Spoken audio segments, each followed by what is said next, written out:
На деревне тихой пролетали гуси.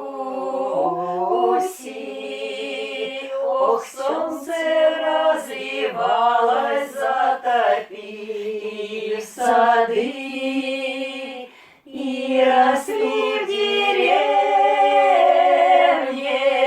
Ваня да Маруся,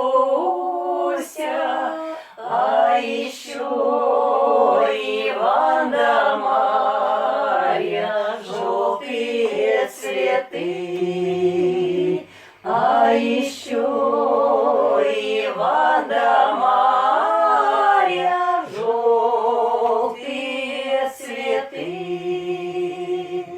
Ой, на сею Росью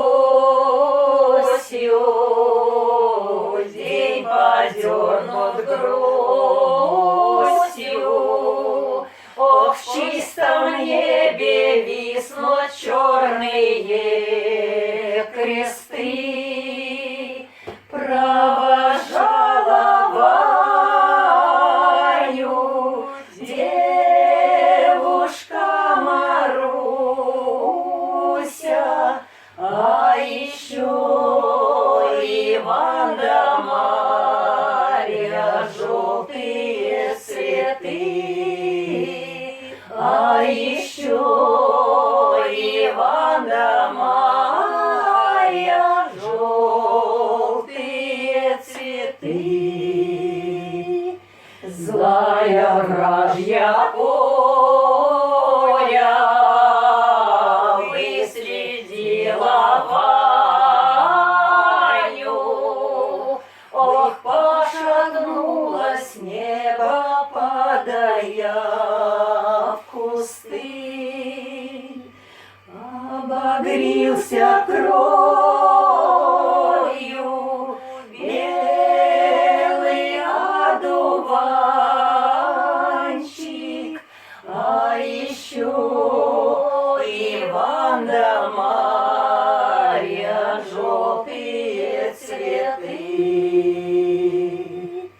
В край родной весною возвратились гуси.